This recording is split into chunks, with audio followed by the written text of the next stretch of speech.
The people who used to bully me just sent me a high school reunion invite.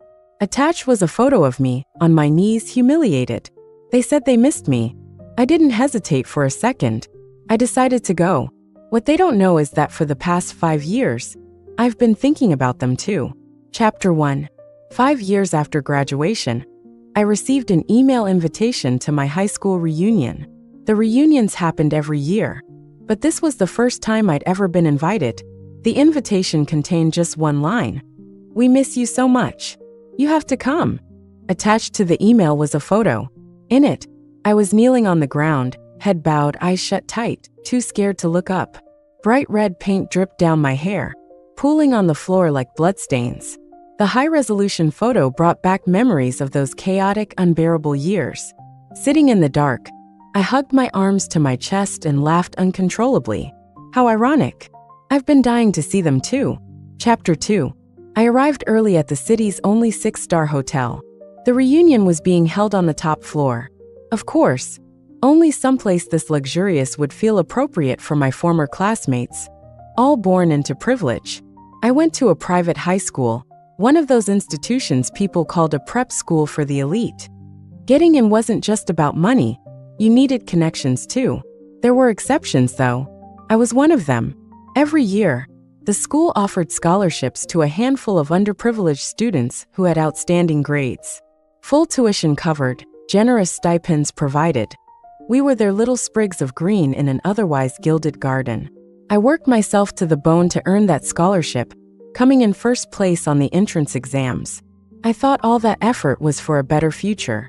Turns out I was just digging my own grave. Chapter 3.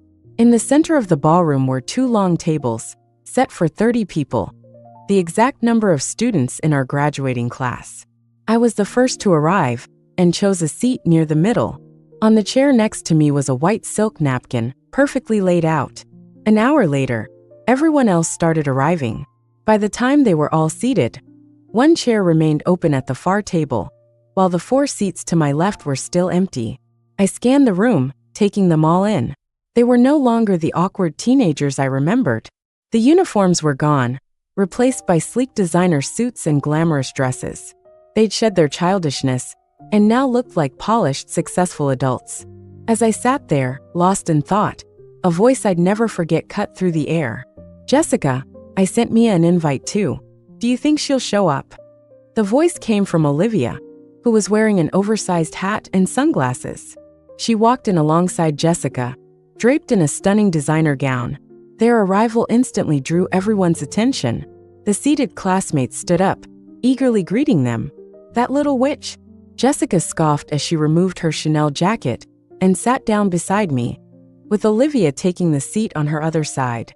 "She's been hiding from us ever since graduation. No way she'd have the guts to show up here." Jessica's seat had clearly been reserved for her. She had no idea the little witch she was talking about had been sitting there, waiting for her, for over an hour. That nickname had haunted me for 3 years. Every time she called me that, I'd tremble uncontrollably. But now, hearing it again stirred nothing in me. Through her sunglasses, Olivia glanced around the room, oblivious to my presence. Jessica and Olivia, they were the 2 people I most wanted to see tonight. Olivia, formerly known as Chloe, was the daughter of Jessica's driver. She'd only gotten into the school because of Jessica's connections. 2 years ago, Olivia had appeared on a reality show where she publicly shared stories about bullying victims and passionately advocated for anti-bullying awareness. Her righteous persona earned her 1 million new followers overnight, catapulting her into fame as a rising star. She even changed her name to sound more glamorous. Jessica, on the other hand, went abroad after graduation. She recently returned and got engaged to the son of a wealthy real estate tycoon. Rumor has it his family adores her for being so sweet and gentle. The wedding is scheduled for later this month. Seeing how well they were both doing put my mind at ease, because falling from the peak of happiness hurts the most. Chapter 4. As dinner was served, Olivia, the organizer of the reunion, stood up to say a few words, but as she glanced around the room, her brows furrowed in confusion. Tina and Alex couldn't make it, so there should only be 3 empty seats. Why are there only 2 left? Technically, there were still 3. But the empty seat at the other table had been collectively ignored by everyone. An unspoken agreement.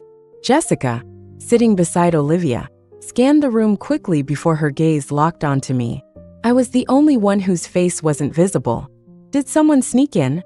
Her voice was sharp, dripping with disdain. This isn't a place for people like you.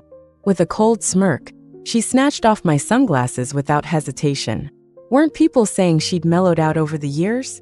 What a blatant lie. I raised my head to meet their stares, calm and composed. I have an invitation. The room fell into complete silence. Jessica's expression twisted. You, Mia, you actually dared to show up. I tilted my head, feigning surprise. What a strange question. You invited me, didn't you? Why wouldn't I come? Under the stunned gazes of everyone, I casually took a bite of dessert and sipped my soup. The lively atmosphere from earlier was completely gone. The room was quieter than a graveyard. Every pair of eyes was fixed on me, like I was some kind of alien, just like 5 years ago, even though I wasn't doing anything at all. Chapter 5. Fine. You're here. Let's eat. Jessica's voice carried the same commanding tone as always, like a queen issuing orders. Back then, whenever she spoke, the entire class would ignore her cruelty as if it wasn't happening. The person sitting to my right didn't even touch their plate. Instead, they picked it up and went to sit at the other table. Olivia, smiling as sweetly as ever, got up and walked over. She took the seat to my right, but not before grinding my fallen sunglasses into shards beneath her heel. She gave me a once-over, her eyes lingering on my outfit. With a fake smile, she threw her arm around my shoulders, acting like we were the best of friends. To anyone watching, we probably looked like inseparable childhood pals. So Mia, she said, her voice dripping with mockery. Couldn't afford the uniform back in high school, and 5 years later, you still can't afford real clothes? She tugged at my sleeve, her expression full of disdain. Coming here dressed head to toe in knockoffs. Really? Who do you think you're impressing? Olivia's nails, painted a bright crimson, dug into my shoulder. Jessica chimed in, smirking. Oh, come on, Olivia. Mia was top of the class, remember? She had to have made something of herself after graduation. There's no way she'd be wearing fake designer stuff, right? They volleyed their insults back and forth, laughing at my expense. Top of the class? Olivia snorted. Please. She barely scraped by with what AD average. I guessed on half the test and still scored higher than her. Right, Mia? Olivia tightened her grip, her nails biting into my skin. This was her favorite way to punish me back in high school. The marks would be hidden under my clothes, so no one, not even the teachers, would notice anything was wrong. 5 years ago, I wouldn't have dared to fight back. Resistance only led to more pain. But now, I slapped her. Hard. My hand landed across her face with a loud crack, and I didn't hold back. Olivia, I said, glaring down at her stunned face. Didn't you say you had perfect eyes for spotting fake designer clothes? Then open those eyes and take a good look. Tell me, is this real or fake? She wasn't expecting it at all. The force of the slap sent her tumbling out of her seat and onto the floor. A few people rushed to help her up. Someone leaned down and whispered, "It's real." Mia, so what if it's real? How dare you slap me? Do you have any idea how much this face is worth? Olivia completely forgot about her carefully cultivated celebrity image as she charged at me, screaming. I was ready. I grabbed her wrist mid-swing and slapped her again, just as hard as before. This moment, I've replayed it in my head 100 times over the years. The force of the slap left her stunned. She collapsed onto the floor, sitting there in a daze, struggling to process what had just happened. Call the police, she finally screeched. I'm gonna sue you for assault. I pointed at the shattered sunglasses on the ground and looked down at her. My voice calm but firm. 2 slaps. I'll pay you $2 million. Fair enough. Back then, she slapped me and handed me $100 as if it were compensation. When she hit me so hard my face swelled, she upped it to $1,000. There's no way those sunglasses are worth that much. Who are you trying to fool, you lowlife? She glared at me, defiant, but someone nearby leaned in, examining the barely visible logo on the inside of the frame. Quietly, they whispered to her that the sunglasses were a one-of-a-kind auction piece. Her face twisted instantly. a mix of disbelief and humiliation. She clenched her jaw, saying nothing. Clearly, she was calculating the weight of 2 slaps versus $2 million. Olivia had just switched to a new management company and owed $5 million in breach of contract fees. This reunion, it was her desperate attempt to raise funds. She couldn't afford to make things worse for herself. The room fell silent again, everyone staring at me in shock. None of them could wrap their heads around it. How someone who couldn't afford a school uniform back then was now wearing head-to-toe designer clothes and casually breaking out a pair of sunglasses worth $2 million. Jessica stood up, her expression cold and condescending. Back then you pretended to be so virtuous, Mia. But look at you now. You're nothing but a gold digger. Still as disgusting as ever. When I started at the school, I knew I was different from the rest. The scholarship kid among heirs to fortunes. I kept my distance from them, barely speaking to anyone, and never once exchanged a word with Jessica. And yet, she and Olivia spent 3 years tormenting me. To this day, I still don't know why Jessica hated me so much. Trying to act like you're better than everyone else when you're just dirt poor at your core, she sneered, her disdain plain as day. I stepped closer to her, meeting her gaze head on. You're right, I said evenly. I did end up with a very wealthy man, and I have you to thank for that. You helped me realize I didn't need to waste decades fighting for scraps when I could skip ahead. Olivia, refusing to back down, straightened up and jabbed her finger into my chest. You're disgusting, Mia. But let me remind you, not all rich people are the same. Even if you latched onto someone wealthy, I can still crush you just like I did back then. She leaned in, her voice low and threatening. And when that happens, don't come crawling to me crying, begging me to let you go, like you did before. Her words weren't empty. Most people in the room were rich, but Jessica? She wasn't just rich. She was untouchable. Her father was the CEO of L Group, the dominant corporation in the city. But I wasn't scared. I swatted Olivia's hand away and smiled faintly. You're welcome to try. Chapter 6. When I left the hotel and returned to my house, I noticed 10 missed calls on my phone. I stared at the screen in silence for a full minute before exhaling and calling back. The call connected almost immediately. Why didn't you wait for me? We could have left together. Nathaniel's voice was firm, but I could hear the frustration he was trying to suppress. I'll meet you at the airport the morning after tomorrow, I said, deliberately changing the subject. He paused, clearly aware of what I was doing, but chose not to push. Instead, he asked if anything interesting had happened tonight. I told him everything, well, almost everything. I left out the reunion entirely. 3 hours later, after I'd fallen asleep, he finally hung up. As the phone screen dimmed, I opened my eyes again, fully awake. The room was dark, illuminated only by the soft glow of a wall-mounted dartboard. 5 photos were pinned to the board, each face staring back at me. I rolled my wrist, taking aim. The dart flew straight, embedding itself dead center in the middlemost photo. Chapter 7. The next morning, I dressed casually and headed to a film studio. They were holding auditions today. The set was packed with people, all buzzing with excitement and anticipation. A staff member led me into a private room with a small stage. 3 tables were set up below it, where the director and producers were already seated. When they saw me, they handed over the short list of actors who'd made it through the first round of auditions. It didn't take long for me to spot Olivia's name. She was auditioning for the lead role. The middle-aged, pot-bellied director couldn't stop raving about her. She's got real talent, he said enthusiastically. I nodded, pretending to agree. Oh, I was well acquainted with Olivia's talent. Back in high school, it was Olivia who dragged me into the bathroom and slammed my head against the wall. But when the teacher walked in, she burst into tears and claimed I had attacked her. Even after being bullied by her multiple times, I still believed her when I saw her trembling and pale, pretending to be terrified. And when I went to help her retrieve something, she locked me in the storage room for an entire day. Her flawless acting had transformed me from an honor student into a liar overnight. She was born to be an actress. The second round of auditions began. Olivia strutted in, oozing confidence, ready to charm the middle-aged director with a flirtatious smile.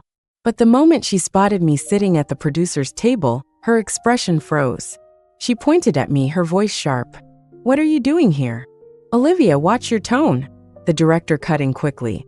"This is Mia, the award-winning screenwriter we just brought in from overseas." Her jaw dropped. "What? That's impossible. You can't be."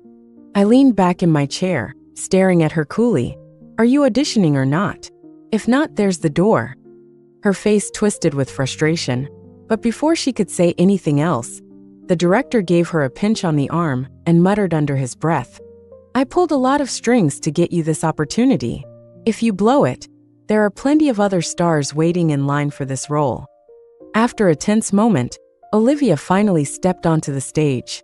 The scene was about a bullied girl standing up for herself, and Olivia was auditioning for the lead. The other actress, a newcomer, reached out to lightly brush Olivia's face in a mock slap.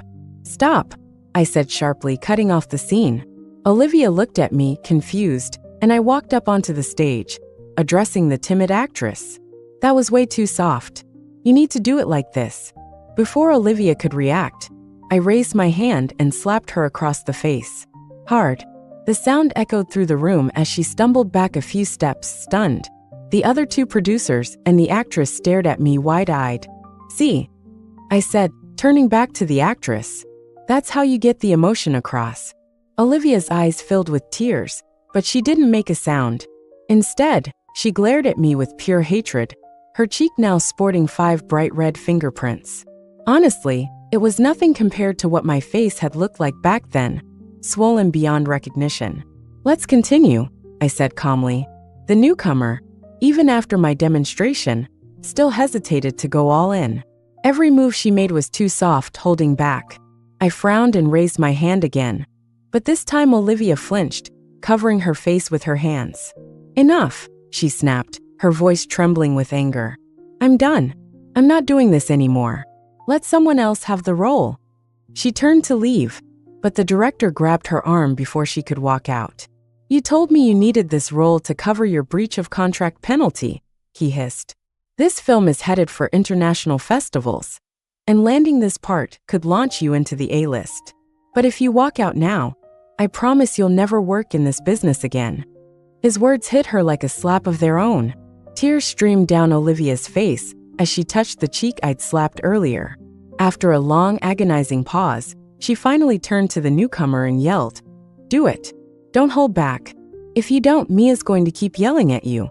She gritted her teeth and added, "And don't worry about my face." The scene resumed. This time, the actress finally stepped up, delivering the slaps with conviction. After Olivia endured 3 hard slaps, I nodded in approval. "Good. Both of you are cast," I said, scribbling something on my notepad. But when it came time to sign the contracts, Olivia was nowhere to be found. Chapter 8. The director called Olivia. She answered confidently, her tone dripping with defiance. "I'm not doing it." Through the speakerphone, I could hear Jessica's laughter in the background. So that's where Olivia had gone, to Jessica. Once Jessica found out I was the screenwriter for the film, she immediately stepped in to pay Olivia's breach of contract penalty. With no financial repercussions hanging over her, Olivia had no reason to stay involved. Over the call, Jessica's voice came through mockingly cheerful.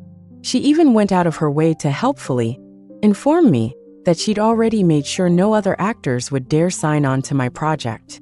"And even if you somehow finish the film," she added with a laugh, "good luck finding a theater to screen it." The call ended, but Jessica's laughter echoed in my mind, sharp and triumphant. She was thrilled. And why wouldn't she be? Like she always said, people aren't created equal. A few whispered words from her were all it took to destroy everything I'd worked for. One by one, the actors I had cast received calls from their agencies. Within hours, they had all backed out. By the afternoon, the once busy set was completely deserted. I stood alone in the silent studio, holding Olivia's phone number I'd gotten from the director. Chapter 9. Olivia stormed back onto the set while I was quietly reviewing my script for the final time. Furious, she marched straight up to me, then dropped to her knees with a loud thud. "Please, I'm begging you, don't release those pictures. If you do, my career is over." Her voice cracked as she sobbed uncontrollably, but I felt nothing. I tossed the script onto the floor in front of her. Take a look. She hesitated, but when her eyes scanned the pages, her head snapped up, staring at me in shock. Yes, the script was a detailed account of everything she and Jessica had done to me. An hour earlier, I had sent her a few photos from 5 years ago, photos of her bullying me. Back then, she'd proudly shared those pictures with others, treating my humiliation like a trophy. She probably never imagined that the same photos would one day become the thing she feared most. If those pictures leaked now, her carefully crafted image would shatter. The backlash would be swift and brutal. It was in that moment that she seemed to realize the weight of what she had done. For the first time, she understood. Her actions weren't just mean. They were cruel. I'll do it, she whispered, her voice trembling. I'll take the role. But you have to delete those pictures after the film is done. Fine. I slid the contract toward her. I've decided the role that suits you best is the second lead. It's practically written for you. No acting required. Just be yourself. I'm sure you won't disappoint me. Her hands shook as she signed the contract.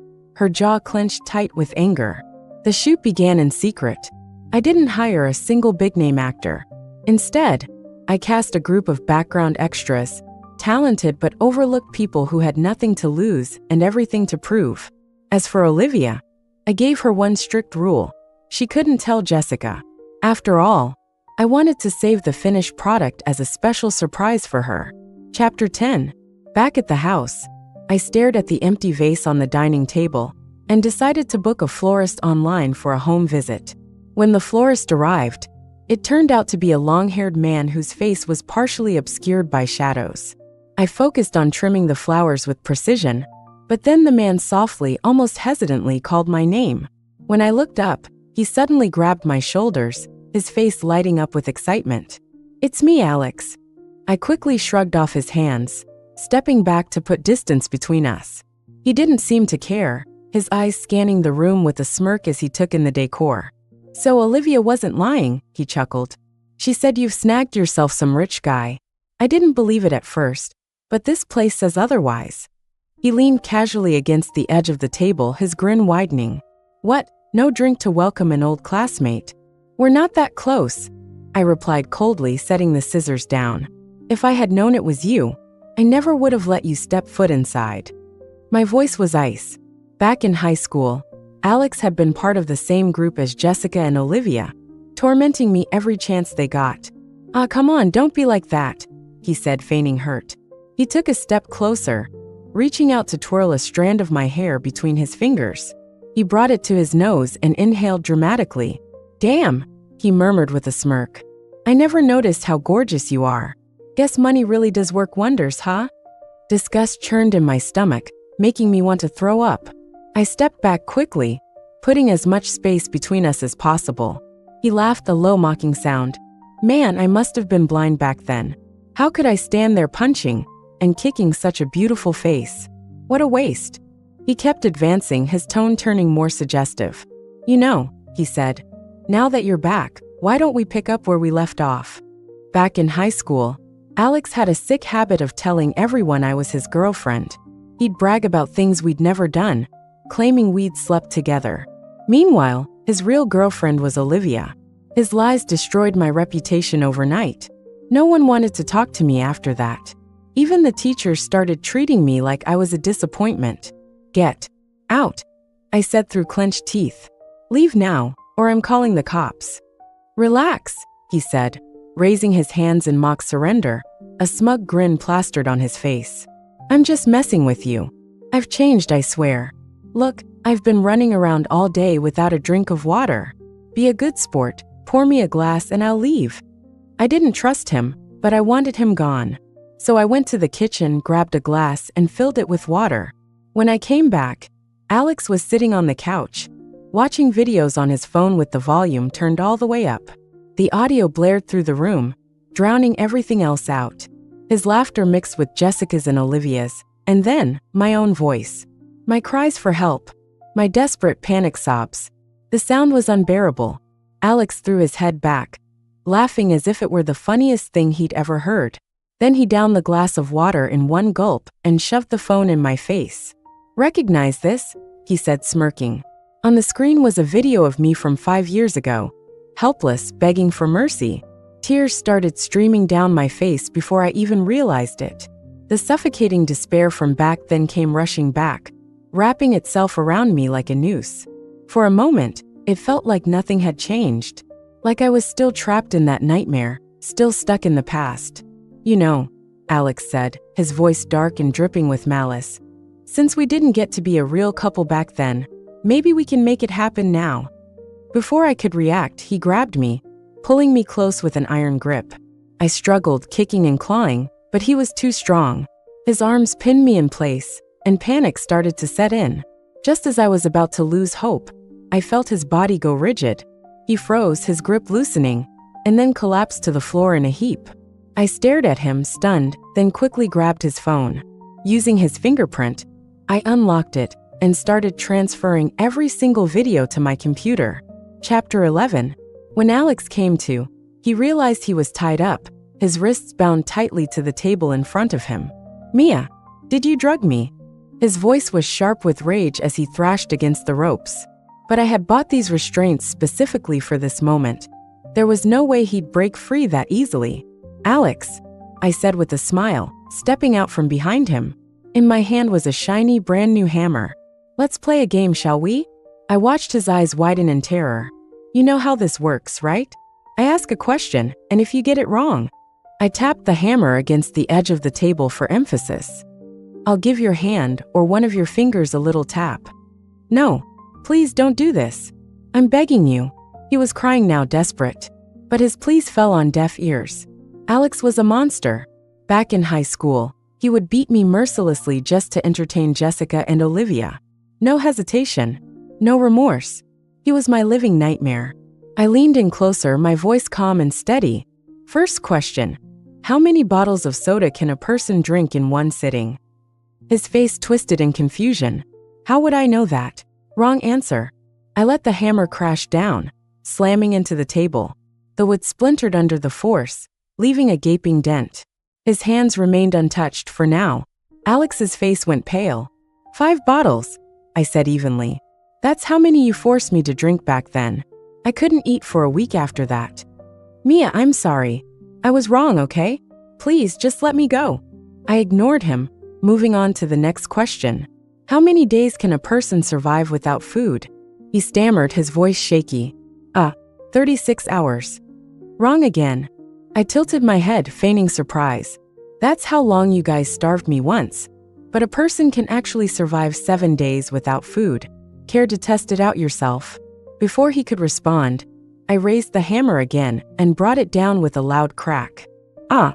Alex screamed, his body trembling violently before his head slumped forward. He had fainted from fear. Chapter 12. After locking the basement door, the bridal shop owner called, asking me to try on my wedding dress. Coincidentally, I ran into Jessica and her fiancé Lucas, choosing a wedding dress. She smiled brightly, leaning gently against Lucas. She didn't look like the Jessica I knew. She immediately picked out my wedding dress. When she learned it was custom-made for someone else, she still wouldn't give up. She gently stroked the dress, very satisfied. I really like this dress. Can you contact the owner? Call them. I'll pay 10 times the price. Lucas handed a card to the shop assistant. No need to call. I'm already here. I walked up to Jessica. Her face darkened, her mouth opening and closing, silently cursing me. Lucas, unaware of our history, offered me a blank check. I refused. He was somewhat decent, and seeing I wouldn't budge, he tried to persuade Jessica. Honey, let's check other stores. If we don't find anything, we'll fly abroad to get a custom dress. I took the dress and carefully inspected it. Nathaniel had it made 6 months in advance, with every stitch done by hand, just shipped from abroad. No wonder Jessica, with her high standards, liked it. Jessica ignored Lucas and stared at me. Lucas took a call and stepped out. Mia, getting married? Yes. I'm curious about your fiancé. This dress isn't cheap. What's his last name? Tell me, with our years of friendship, I can give you some advice, so you don't end up as someone's mistress. She mocked. No need to worry about that.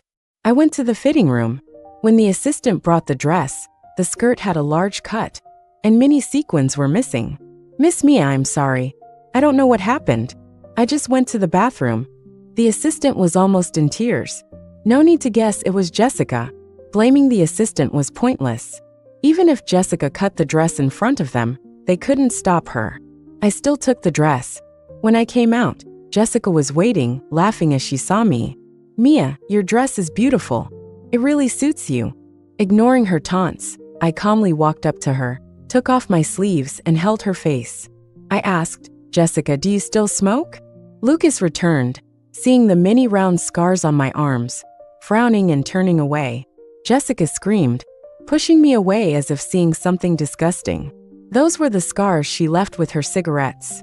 She said it was a painting, the ugliest painting on the most disgusting person. She succeeded. Everyone found it disgusting. Since then, I never wore short sleeves. Jessica left the bridal shop in a hurry, ignoring Lucas. It was my first time driving Jessica away. Unfortunately, it was with ugly scars. Chapter 13. Back at the villa, I opened a bottle of wine. I didn't bring the dress home. I threw it in a roadside trash can. It was useless anyway. After 2 glasses, I received a message from Jessica. To be precise, it was a message Jessica sent to Alex. Delete those photos and videos immediately. If they leak, I'll kill you. She finally understood that those photos and videos were my scars and their crimes. Secrets that couldn't be revealed. Okay. I sent her a big okay emoji. In the middle of the night, half asleep, I felt the mattress sink beside me. I woke up instantly. Didn't you say you'd be back tomorrow morning? It was Nathaniel. I missed you. He held me tightly, gently stroking the scars on my arms. I contacted some top foreign doctors. Before our wedding, these scars will be gone. No need. I was used to them. He held me tighter, saying nothing. Chapter 14. After Nathaniel left, I took some food to the basement. Alex was nearly faint from hunger. He had one video locked. Finally, tempted by food, he gave me the password. Chapter 15. In the following days, Nathaniel spent all his time with me except for work.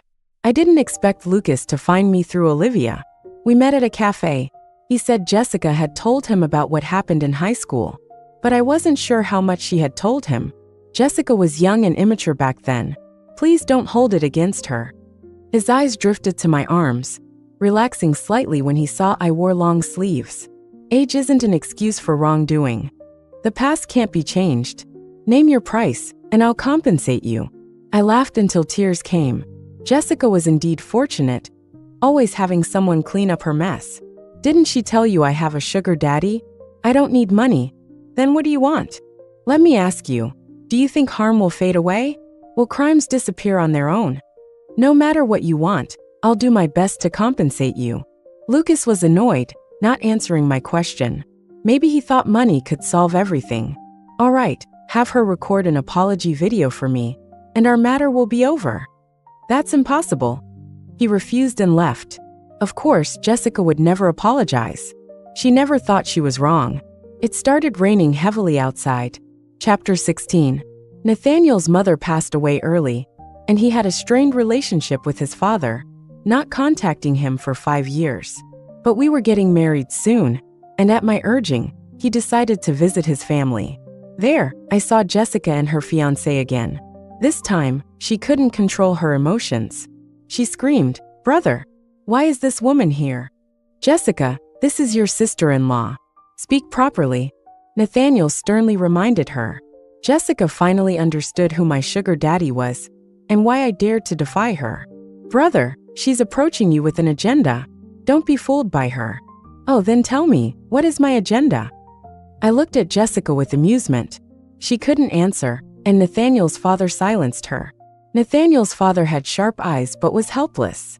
We weren't meeting for the first time. 3 years ago, he discovered my relationship with Nathaniel and deemed me unworthy of his son. He flew abroad, offering me a blank check to leave Nathaniel. I refused. He tried using forceful means to threaten me to leave. Nathaniel called him for the first time in 5 years. I didn't know what they discussed. But after that, Nathaniel's father stopped interfering. Jessica didn't know about my relationship with Nathaniel. Lucas looked very uncomfortable. He probably couldn't accept that the person his fiancée bullied was now his sister-in-law. Chapter 17. The dinner ended in silence. After using the restroom, I returned to hear Jessica arguing with Nathaniel. "Brother, how can you be with Mia? Do you know she almost killed me back then?" Jessica accused. I couldn't understand how Jessica could twist the facts so comfortably. When she first bullied me, I resisted. While she was teaching me a lesson, I fought back, and we both fell down the stairs. She landed on top of me, her face scratched and my leg broken. Nathaniel's family covered it up, and I was given a major demerit, losing my scholarship, while Jessica was unaffected. That was when I realized people are different. I also learned Jessica had a good brother who solved her problems. She's just seeking revenge. You can't be with her. Enough. Don't bring up the past. She's your sister-in-law now. If you don't respect her, leave the family. Nathaniel, as the heir, had the authority to say this.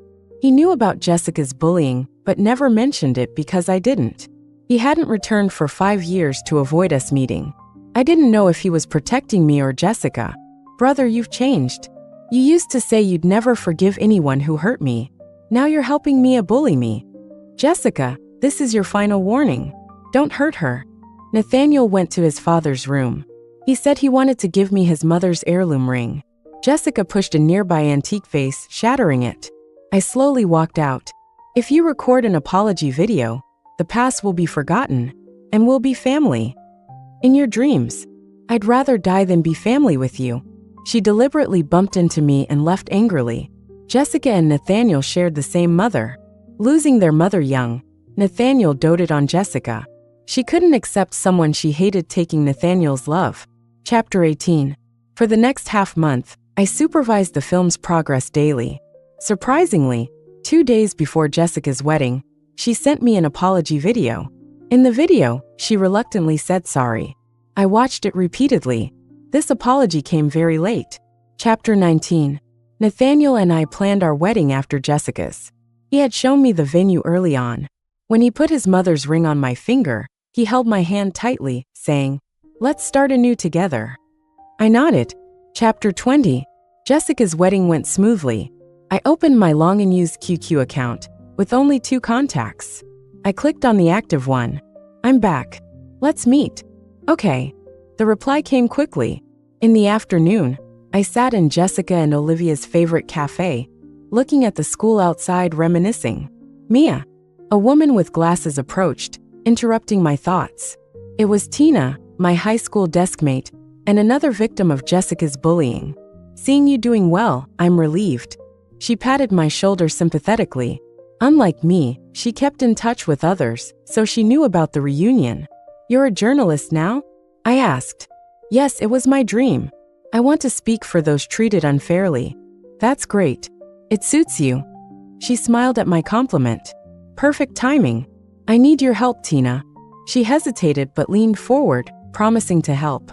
"I have photos of Jessica's bullying. I want you to expose them." "Mia, you know Jessica's family. Let the past go. We're doing well now." She didn't want to help, hoping I'd forget the past. I stared at her, her smile freezing. "It won't go away." Chapter 21.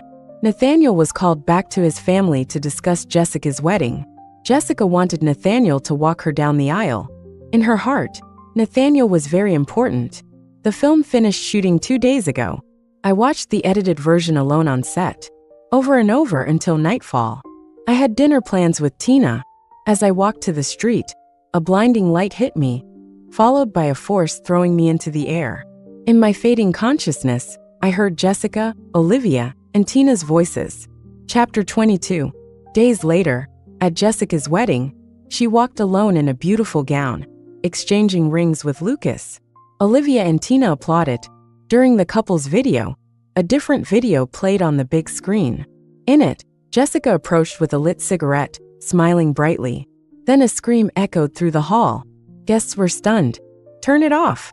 Turn it off!" Jessica panicked, ordering the screen to be shut down.